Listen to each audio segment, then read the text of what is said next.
Já bem dentro de 2022 e com grandes títulos como Sifu, Dying Light 2, Horizon Forbidden West e Elden Ring, isso não evitou coisas estranhas relacionadas com videojogos, desde acontecimentos bizarros em comunicações internas e gamers sem noção de como funciona o corpo humano.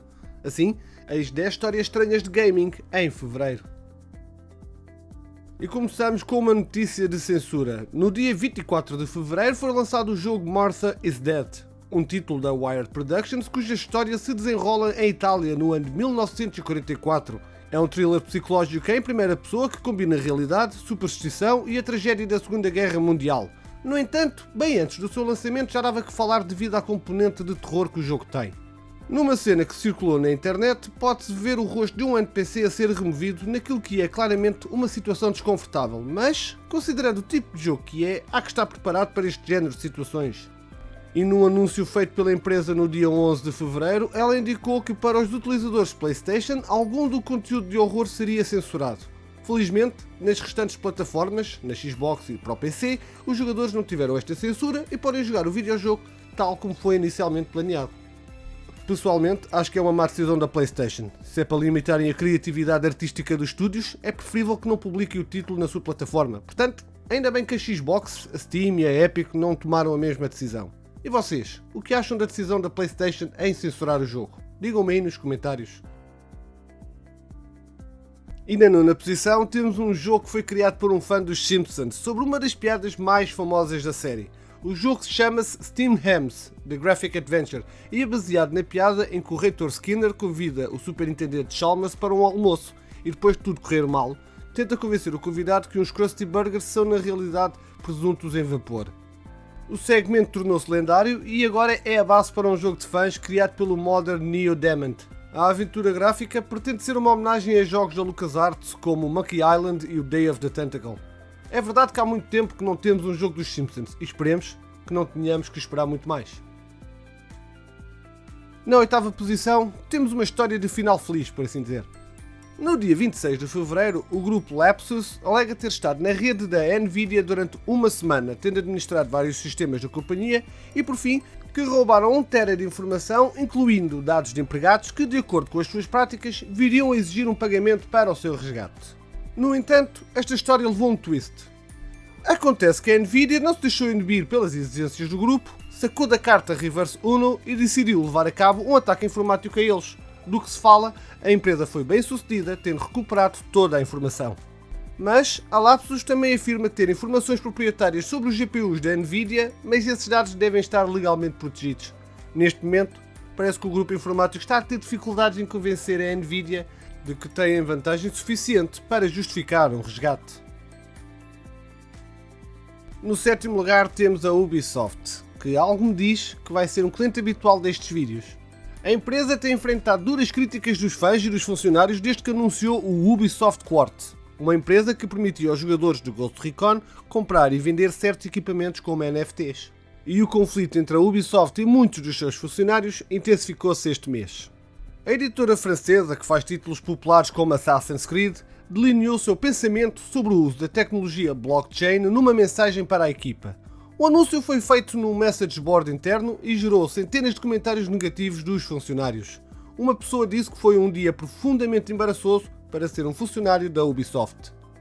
Embora a empresa tenha feito esforços para ter os funcionários do seu lado, não houve muitos que tenham ficado convencidos e, como tal, isso não impediu que comentários duros chegassem. Um dos funcionários escreveu: "Estamos a competir com a EA pelo título de estúdio de jogos mais odiado pelo público? É porque é assim que se faz. A nossa confiança na administração já estava abalada pelo tratamento de casos de assédio e agora isto foi outra das mensagens." Outro comentário também mencionou que o foco deveria ser criar bons e divertidos videojogos. Sabem o que mais rende muito dinheiro? Criar divertidos, espetaculares e inovadores sucessos. Por que é que não nos concentramos antes nisso? A Ubisoft, há alguns anos, era das empresas mais odiadas nos videojogos, mas conseguiram fugir um bocado a isso.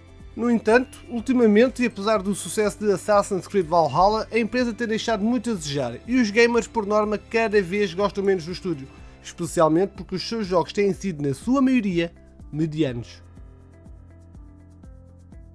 No sexto lugar, temos a desculpa esfarrapada da Electronic Arts sobre o desapontante Battlefield 2042. Num evento, no dia 15 de fevereiro, a chefe dos estúdios da EA, Laura Mill, compartilhou os motivos que a companhia acredita que fizeram o jogo ser um fracasso.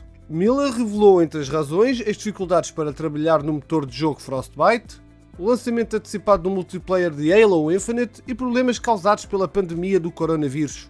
Miller afirmou que o teste interno de Battlefield 2042 tinha apresentado resultados positivos, mas os bugs do jogo ficaram ainda mais evidentes quando comparados ao nível de polimento de Halo Infinite.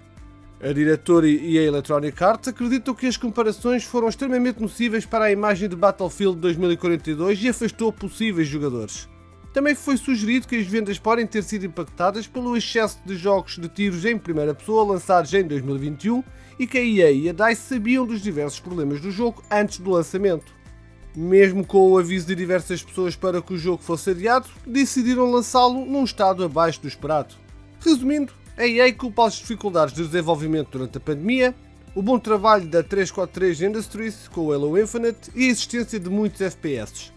O que é curioso nesta história é que os próprios jogadores avisaram durante a beta que havia muitos problemas no jogo que iam para lá das dificuldades técnicas, como os especialistas, mas, à boa moda da Electronic Arts, eles foram totalmente ignorados. E chegamos ao top 5. Na quinta posição vamos falar de speedrunners, esse fantástico nicho de jogadores que fazem de tudo para acabar um jogo o mais rápido possível. E neste caso foi mesmo impressionante. Lançado no dia 8 de fevereiro, Sifu é um jogo de ação de artes marciais e no próprio dia, o youtuber Dan Allen Gaming bateu o jogo em apenas 40 minutos. Ele foi do começo ao fim do jogo sem morrer uma única vez. A proeza foi realizada após diversas tentativas, além de muito conhecimento das fases, da jogabilidade e do padrão de luta dos bosses. Parabéns, meu senhor. Parabéns.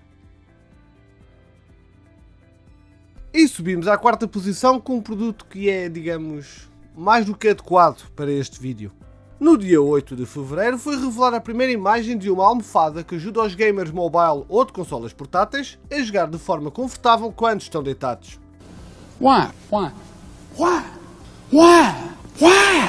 Este novo dispositivo é chamado de Sleeping Pillow Z. A almofada do encosto de cabeça inclina até 35 graus e suporta pessoas com um peso máximo de 100 kg, apoiando o peito e a cabeça do jogador. O preço do produto ainda não foi anunciado, mas o fabricante promete que será bem mais barato que os itens de gaming atualmente no mercado.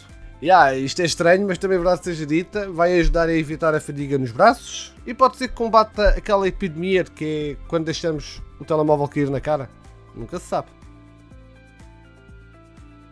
E passamos para o terceiro lugar com um homem na Flórida que tentou assaltar um banco enquanto usava uma máscara do Sonic.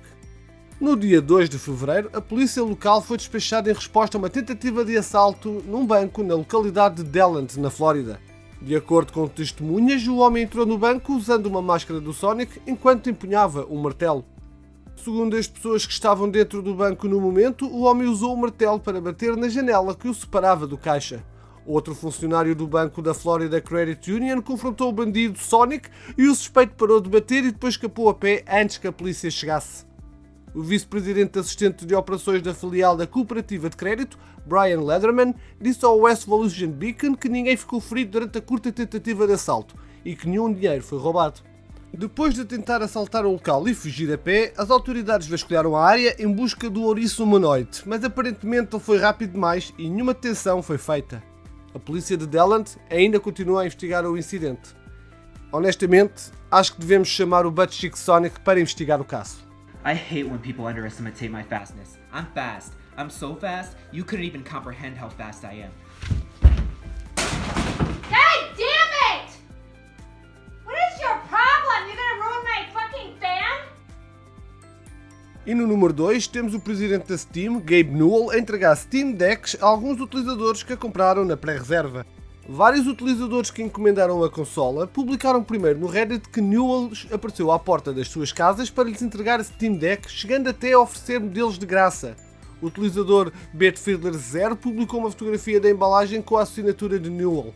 Num vídeo divulgado pela própria Steam Deck, vemos Gabe a entregar a consola aos clientes e a oferecer outras. Isto terá sido uma ideia do próprio Gabe Newell, o que permitiu que ele recordasse tempos antigos onde trabalhou como estafeta. Outro ponto curioso é que ele diz que recebe milhares de e-mails por dia e os lê a todos. E vocês? O que é que acham desta iniciativa do presidente da Steam? Façam-me saber aí nos comentários.